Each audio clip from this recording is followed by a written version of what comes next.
Meowdy! Welcome in, welcome in. I hope you enjoy your stay in the loft. My name is Purr, and I'm a mix of a VTuber and an OC artist. Today we'll be going over one of many characters from my story, Everlasting Obsolescence. I've been working on this story for a long time, and this little video series serves as a way to yap about my characters and passions. I hope it's entertaining. As a heads up, this video will contain spoilers from my comic or book or whatever the hell I make it. They won't detail the entire story, but some key plot points for the sake of giving context on my characters. So let's delve into it. Today's video features a pretty panther loser, Seth Steele. Seth is one of 11 main characters in my story. I know, a lot of characters, but I have an obsession with creating them and giving them as much lore and depth as possible within each other and their relationships. Some characters are more important than others, Seth being one of them. He's a primary character, which is why his OC video is one of the first videos to be created.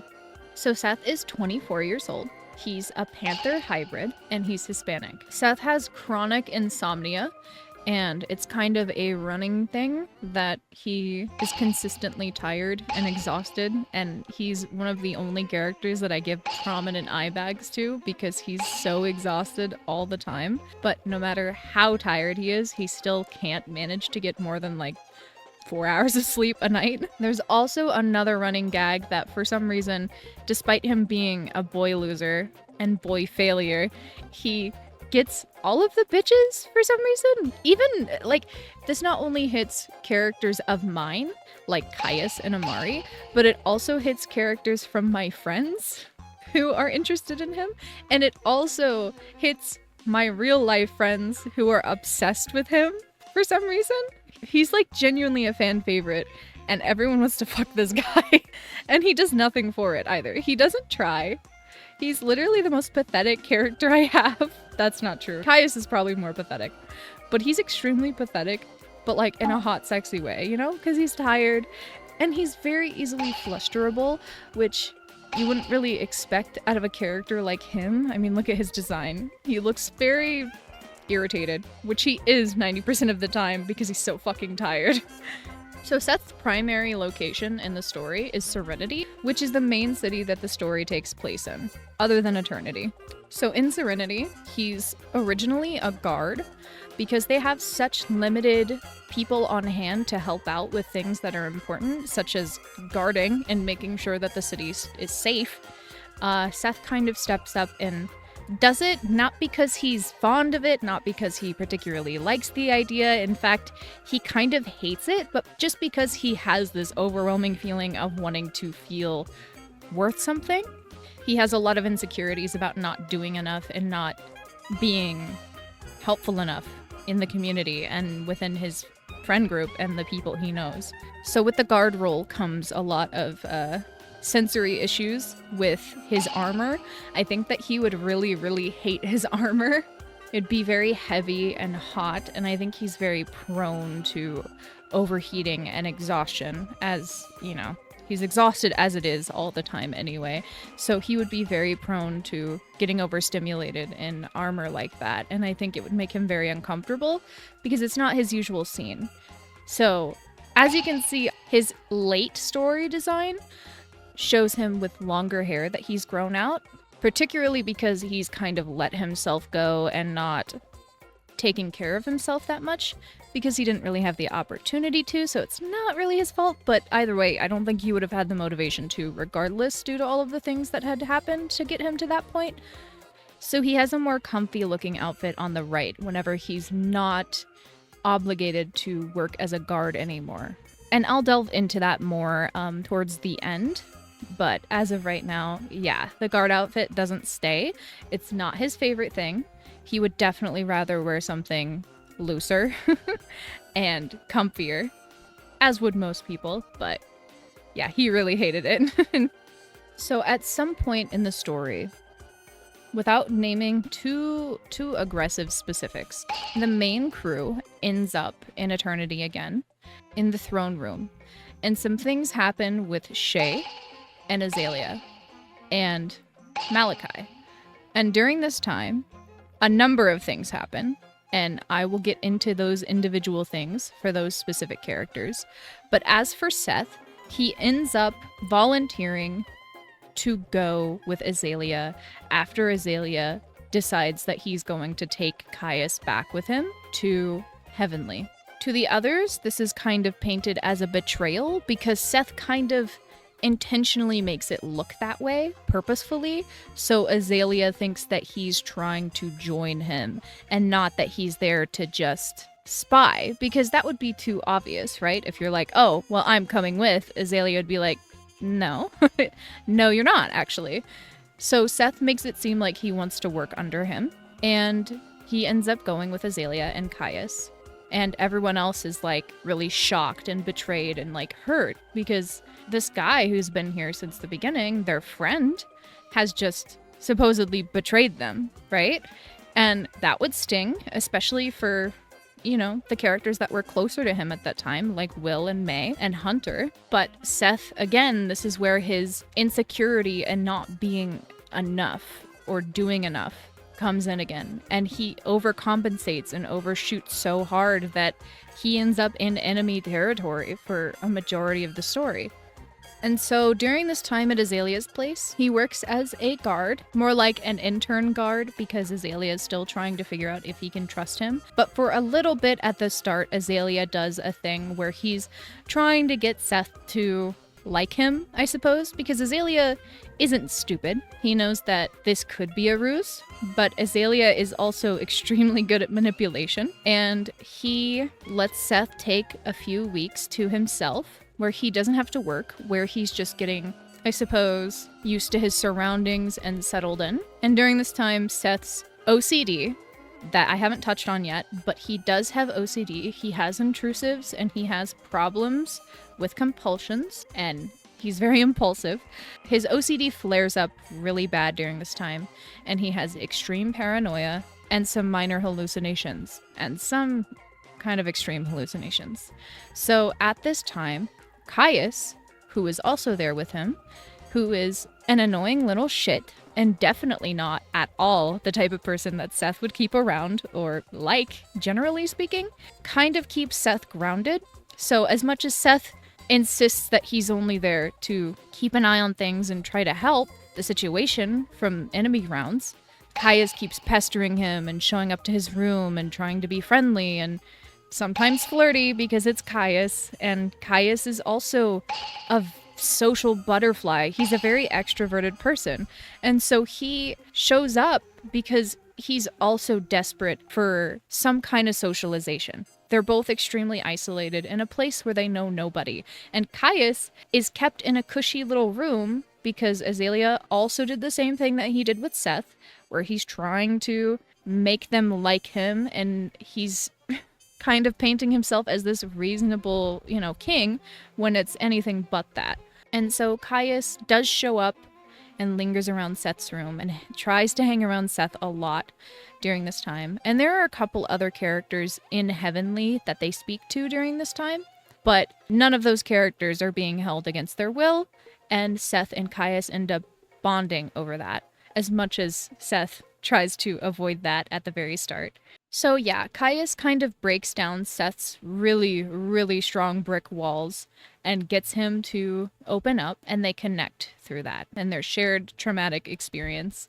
And some more things happen to Caius in particular that I will delve into in Caius's video a bit more, but for lack of a better word, Caius is being sapped for magic because he is a light elf, species name pending because I would like to make them unique. Caius is a light elf, and their magic is extremely powerful. They have very powerful healing magic, and they have light rings, and they just have a lot of magical essence at their core. So Azalea takes that and transfers it to himself, whereas the city thinks that he's transferring it to the city and to the rest of the underground grid for the rest of the continent to power everything.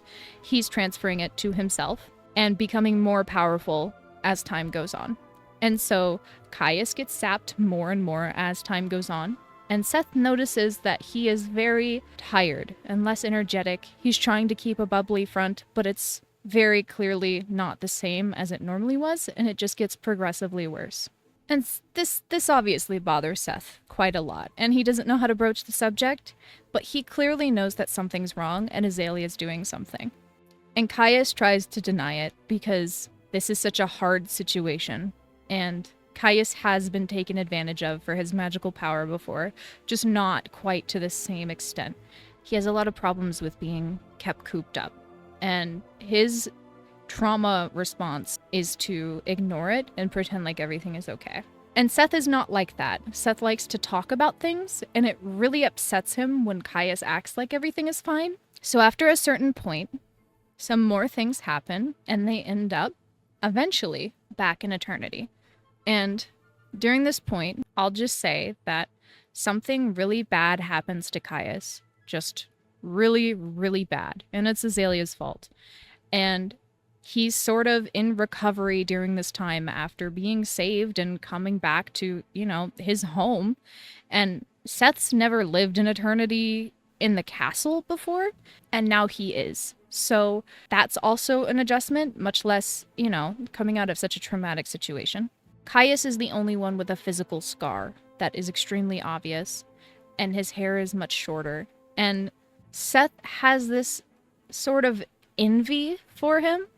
And once he meets Amari, which was Caius's kind of partner kind of situationship, they didn't really have a label, but they loved each other, is basically what I can say. Seth meets Amari, and Amari is very good at getting people to open up because Amari is a very intelligent person, and he's a very comforting person.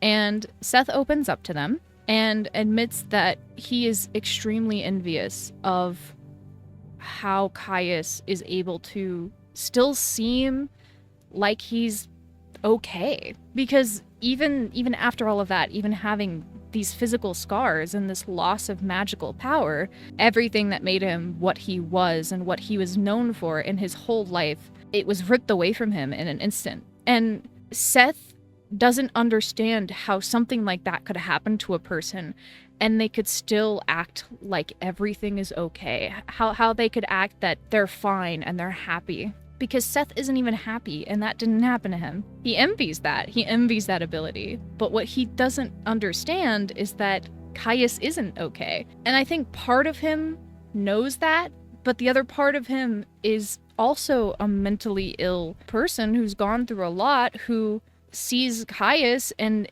the rash side of him takes over, where he gets almost angry that he can't be like that. It's more targeted towards himself than Caius. During this long period of time, they're acclimating, they're getting back to their old lives as best as they can. And there were some romantic tensions with Caius and Seth before they left. And those didn't go away just because something bad happened. They just kind of were stunted a tiny bit. And once they showed up to eternity, Seth and Amari, like I said, got to talking more. And Seth started to realize that he also felt a similar way for Amari. And this is something about Seth that is kind of funny, but also like I kind of make it a joke, but it's also like kind of, it's a real thing. Seth for the longest time was one of my only heterosexual characters. And something about that felt so forced on my end because I was like, well, I've got to have a heterosexual character, right? But I don't. I don't know why I felt that way. He's bisexual. He's one of my only characters that is in denial bisexual. He is attracted to men. He is attracted to masked people. But he was in heavy denial about it. And Amari and Caius kind of allowed him to explore that side of himself, even just to himself. And I think the first person he would talk to about that is Amari, because like I said, Amari takes things a lot more seriously, and Caius is kind of a whiny baby. If Seth said anything about being attracted to him, or Amari, or anything like that, Caius would immediately be like, oh, I knew it. So he talks to Amari about it, and it's this thing that he is pretty shameful of. And it's not in a homophobic sense. I don't think a self-inflicted homophobia. I think it is more he is embarrassed that he was in denial of it for so long. And so he is shameful of the fact that he was wrong, I suppose. But there was a big thing with that where he really, really didn't understand his feeling towards men because it didn't show up until later in his life. That wasn't really a thing. For the majority of my production for the story, I had a working idea that he was unrequitedly in love with Will. But I don't know if I'll keep that because she's kind of got a lot of weird romantic tension going on with a lot of different characters, and I don't even know who I want her to end up with, because I know I want her to end up with someone. I just don't know if it's Finn, May, or Shay, or whatever, you know, like it's I'm trying to figure it out. It's still an ongoing work in progress. But I don't want Will to be like this, oh, everyone's so in love with her. She's a very shippable character, but I don't want to like Mary Sue her, which I hate that word. I hate the idea of Mary Sue's, but you know what I mean? Like I have that insecurity. So I don't know. Maybe I'll do that. Maybe I won't. It won't be a big part of his character. It'll just be like a little thing that, you know, May pokes fun at him about and that Will knows about but doesn't like to acknowledge it because she doesn't feel the same way. But for a long time, his only true feelings for people were for women. As rare as they were, it was for women. And he never ever considered that that would be a thing for his feelings with men or male presenting people. And so he would talk to Amari about it. I think Amari would be playfully flirty about it, but I also think Amari would be understanding and patient with Seth. And I also think that it would kind of be a thing that Amari would help him tell Caius, because again, Caius can be a lot even after being traumatized. Caius is a lot. He's a very quirky character. He's a lot. And so after some time, I think that those three would get into a relationship, in a poly relationship. And towards the end, Seth would get a lot more comfortable with his sexuality. I think that his friends like May and Will would poke fun at him because he got with someone like Caius, which is totally not his type, and someone like Amari, who is, in their point of view, totally out of his league. And yeah, I think towards the end, he would start taking wood carving seriously because he did that as a hobby. Like I said earlier, he's not a guard anymore.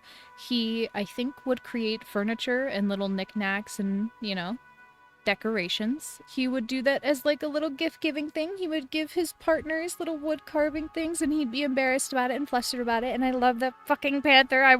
I want him. I love him.